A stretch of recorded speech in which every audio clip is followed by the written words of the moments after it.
On this episode of the Ask Mike Reinold Show, we talk about shoulder impingement and some of the factors that may go into non-specific shoulder pain. The Ask Mike Reinold Show. Helping people feel better, move better, and perform better.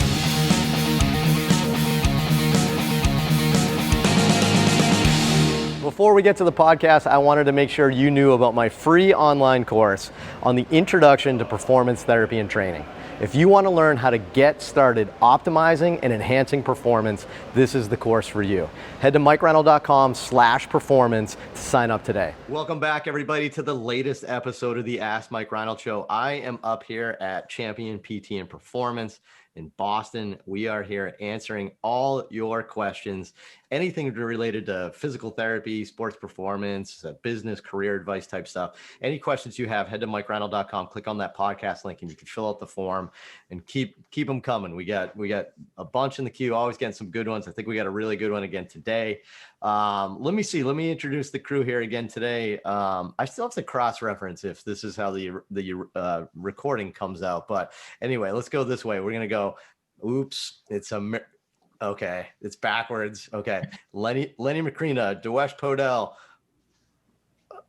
Whoa, this is hard. Mike Scaduto, there it is. Wow, Dan Pope. All right, this is, if you're not watching the video, this is boring. Brain exercise. Yeah, Dave Tilley, Lisa Russell, we're all here answering your questions. Hopefully you saw that video. As you can see, I was screwing up the mirror image on Zoom. But Lenny, who do we have for students today? We have some lovely students that we always have a champion. We have Katie Stone, who is just front and center right in there, just ready to ask the first question, apparently. We have in the middle back is Brendan Gates from Duke University Blue Devils, and Jonathan Sandberg from the Creighton University in Omaha, Nebraska. This is it, right? This is Katie's week, right? She's establishing some dominance here, which I like, yeah. Right? She was kind of a little lower on the pecking order and order of students, but now she's the vet, right? She's the alpha student. Right. Okay. All right. So Katie, why don't you go ahead with the question? Establish some dominance for us. Show us what you got. All right. We got Jackson from South Carolina. As a PT student, I'm currently finding it difficult to approach the broad phenomena of shoulder impingement. How do you guys go about assessing this issue, and what are the most common findings you see in a patient or athlete? Awesome. Good job, Katie. All right. So Jackson says, as a PT student, so I get this one. This is pretty good. Shoulder impingement's gigantic, right? And I think that's a big point. And what he says is like, how do you go about like getting it started, right? He's finding it difficult to even just start with shoulder impingement, right? So, and I think that makes sense. I think we have a lot of diagnoses that have these such broad terms that sometimes it's not helpful. Why don't we start with this? Why don't I throw this at you guys and we'll see what we get for some answers. But why don't we start with this? What is shoulder impingement to you guys? And you know, this is like one of those personal questions because I think the answer is not black and white, right? But if you have somebody that you would say has shoulder impingement, how would you even like define that? You know, we could have a whole separate topic if shoulder impingement is even the right term to use, like, and if we're even still using that. But why don't we talk about definition first before we talk about treating a little bit, because maybe that will lead into that. So who wants to start with that? I mean, I'll kind of throw that out there. How do you define it? And do you think shoulder impingement is the right choice of terminology for somebody with this? Dan Pope, what do you think, buddy? I don't think this is I think this is a good opportunity to sound stupid, get thrown on the bus a little bit. So I guess shoulder impingement is a little misleading just because we think that the rotator cuff can get irritated via some compressive mechanisms that could be coming from the acromion, that could be coming from the glenoid, right? So we don't really know where that's coming from. It's different based on the person. And the compressive issues could be leading to pathology, or it could be maybe some of the tensile loads the athlete's going through. So when you say shoulder impingement, at least to me, it sounds like you think those compressive forces are the main problem and you're trying to address those specifically, although they probably live together with other types of forces that, let's say, the tendons aren't handling well, and then you end up with pain.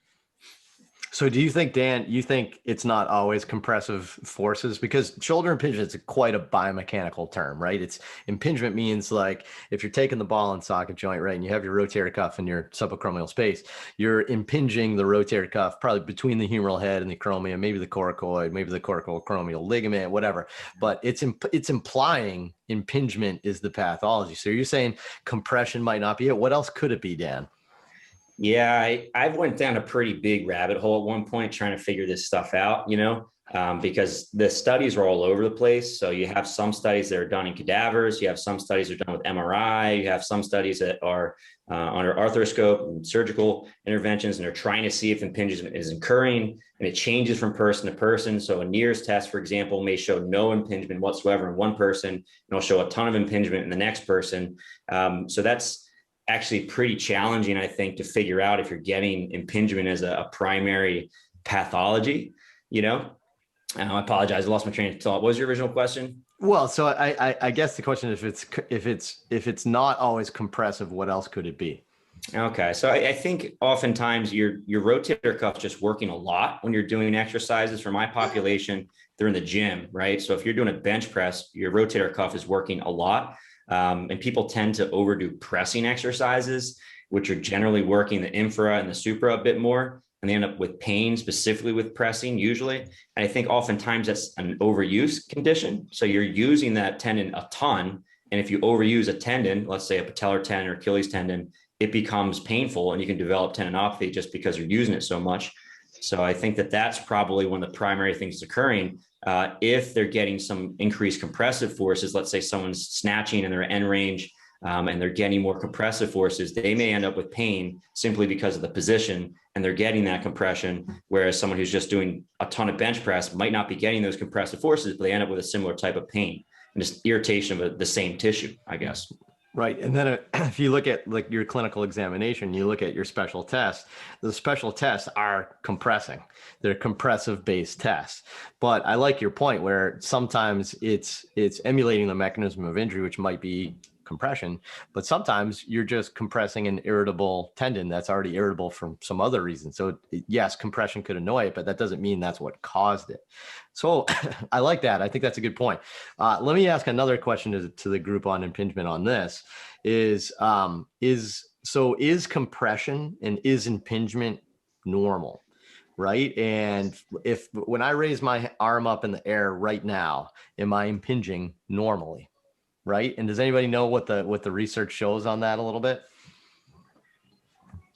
I think so. I think the research does say that it does happen. I don't know why exactly the tendon eventually breaks down, because you're going to see the tendon is breaking down in areas where it does kind of impinge on the acromion. Right. You know what I mean? And it's like also a watershed zone, right? So there's not a good blood supply to the area. So as we age, maybe it can't handle the forces that are being put through it because it's still compressing. So the term impingement, I know social media wants to throw it out because it's a scary term for people. But if you explain it correctly, it doesn't have to be scary, people. Like, come on, like there is a pinging type phenomenon that's probably occurring over time that is the reason, along with an overuse thing. So it's a combo of the two. So to just throw the term out, fine. Well, we can call it, non-specific rotator cuff pathology. Whoa, now we have pathology in our rotator cuff. Yeah. That's, what if it's not the rotator cuff too? Right. I mean, what if it's bursal? Yeah, right. Biceps. It could be so many different things. So right now, I think the fancy term is non-specific rotator cuff pathology, just like non-specific low back pain is kind of the term. And again, we're just playing word vomit right now with some of our terms, some of our pathologies, to not be so scary. But yeah, if we're gonna I was in an online discussion about this too, but if we're gonna change terminology, it has to simplify and clarify, right? And right. I don't think we achieved either of those goals definitely. With that one. It right? definitely makes it more vague, more general, and now it's up to us again to explain it. So it still comes back to us to explain it correctly. Now, I completely agree. Some people are going to explain it incorrectly and create this like crazy scenario in somebody's shoulder where that's just going to create more pain. And we know all that definitely contributes to somebody's pain is being anxious about their injury. But I mean, I think the normal therapist, the normal person that's coming in for PT is doing a good job helping people with talking to them and talking them through the pathology, and social media is going to pull out that 10% of the crazy stories that are out there and just true. Escalate it, you know? Right. Dan, what were you thinking there? Did you have some? Yeah, I'm sorry, I don't that? want to hijack. I just did like a hijack, really man. Dive into impingement because I'm trying to away. But yeah, it's normal, and generally speaking, you're getting impingement in what we consider the painful arc of motion, right? So when you raise your arms overhead, when you get around 90, there's more impingement. A lot of the research I read is that the zone or the painful arc is much lower than we tend to think. So traditionally, I guess it's somewhere between like, let's say 80 and like 110, or maybe a little bit higher or lower than that. It's probably a bit lower than that. And it's normal to get impingement. Everyone's going to have that. There's more compressive force on that tendon. Yeah. And that was the answer that I was trying to. So I appreciate that. I think in the normal arthrokinematics of the shoulder, right? It's not like you have empty space in your body, right? And it's just got all this room for the humeral head to move up and down, right? There's not a lot of empty space. So yeah, when you move, yes, you impinge, but this is where I think we run into some troubles with, especially some of the younger clinicians and students here, is where they assume like, well, if every time I lift my arm, I impinge, then that's not bad. And we have to be careful saying that's bad. Well, let me throw this at you guys as a group. What if I have a tight inferior capsule? What if I have poor rotator cuff stability? What if I have excessive laxity in my joint and I can't stabilize and I get superior humeral head migration? What if that normal compression, let's make things up. Please don't annoy me on social media by responding to this. Let's say every time I lift my arm, there's 10 pounds of pressure on my rotator cuff, but my inferior capsule gets tight and now it's 15 pounds of pressure. Please don't comment on that. Right. But if that happens, is that good? Is that bad? Are we building more resilience to the tissue? I don't know. I think this is where we have to be careful saying that impingement's normal, because there's other ways that can increase the compressive forces. Right. I don't know. I'll let someone else talk. Dan's gonna get worked out. What do you think, Tim? But I think, to go back to the original question, this person, I think it was a student, wanted to know what we're looking for. We're looking for is pain making sense with the injury, right, and their function. First, I want to make sure, like in my head, I'm thinking, is it a neck thing, right? Somehow, is the pain, is there anything going down below the shoulder? Is it going down kind of below the deltoid insertion? Is it going down to the elbow or the hand? That's a big red flag for like neck issues. Is it not like a thoracic outlet type thing? Is it not a biceps issue or some kind of other tendinous issue? But all that stuff in the shoulder doesn't matter. You're going to kind of treat it the same way, right? How restore their mobility and work on their strength. So I think we get so caught up with the diagnosis that we tend to treat it the same way anyway, right? It's going to be activity modification, slowly ramping up their volume, restoring their motion. If they have a lack of motion, like you said, an inferior capsule issue. So can we do that? So self range of motion, myofascial release, all those things, joint mobs, and then giving them a good program for their rotator cuff. And I think it's that simple. We don't have to get too bogged down with crazy terminology, but people are going to PT because they want to know why they hurt. So as much as we don't have to put a diagnosis on it, people want a diagnosis. I go to the doctor. I don't want to leave with a diagnosis of knee pain when I know I have knee pain. I just spent a ton of money to be told I have knee pain, but that's what happens, right? So up to us to try to do our best to get as tissue specific as possible, knowing, and that's what I explain to my people. It may not be, but it seems to be that way. And this is what we can do to help you. You know, what if you saw the doctor and he said you had non-specific knee pain? Exactly. Would that help? Would that help or irritate you more? You're just like, well, no, it specifically hurts on my knee. I don't know. It would create more anxiety for me. My pain would go up, right? And piggybacking off what Lenny said, I would say for me, I have not said, I mean, sometimes I'll use the phrase shoulder impingement, but like I'll just tell people right now, it's like, look, here's what we know. your shoulder's irritable right now. The tissue in your shoulder is irritable. And I say that quite a bit. And it's hard to deny that, right? So it's irritable. I showed you on a couple of these tests that I can do a couple of maneuvers that provoke it. So it's irritable. We still need to, figure out why. Is it just workload? Is it your capacity of your body wasn't ready for it? Do you have some suboptimal things in your body that maybe increase the pressure like we talked about previously? All those sorts of things kind of put together. But I agree. I just kind of say like, look, you have an irritable shoulder. I think that's all that matters. And and you almost always blame it on workload, right? Or your body's ability to handle the workload more than to say like your problem is your bone or your acromion, right? Your problem is like your workload and stuff like that. So, Mike, what do you got? Yeah, I was just going to say, as the youngest clinician in the crew, kind of helping a PT student, I think a big part of this is having a standardized assessment for the shoulder that you use in a very specific order. I think sometimes if you go and do a provocative special test early in the exam, it becomes a little bit more murky. So maybe saving those provocative, NIRS, Hawkins Kennedy impingement tests towards the end of the exam to kind of see if, that is provocative and not trying to provoke pain and then test other things where it becomes a little more murky. I think that's where some PT students get in trouble with a shoulder exam. Right. I like that. Yeah. Dave, what's up? What do you think, Dave? Mike said what I was kind of thinking already is I think in the context of your special tests and stuff like that, but also I think a lot of times students, there's so much literature on there on like what could be contributing to why the area is sensitive or overloaded, right? Thoracic spine, scapular mechanics, capsular stuff, soft tissue, strength, workloads. Like I think students unfortunately sometimes just kind of get overwhelmed and they just start grasping at straws for random things they think could be part of the problem. And so something I've been trying to work with a lot of the students at Champion is like have 3 competitive diagnoses in your head, like labral, AC joint, and maybe something in the cuff. And how are you going to prove to yourself with a systematic exam which one of those is the most probable to start with? So like, obviously have your local shoulder exam, but then like, okay, I got to check T-spine mobility. I got to check the neck. Like Lenny said, I got to check some strength. Like you got to make sure you have a very standardized, like Mike said, reproducible the whole time. So you're not just like swimming in special tests and random things to do.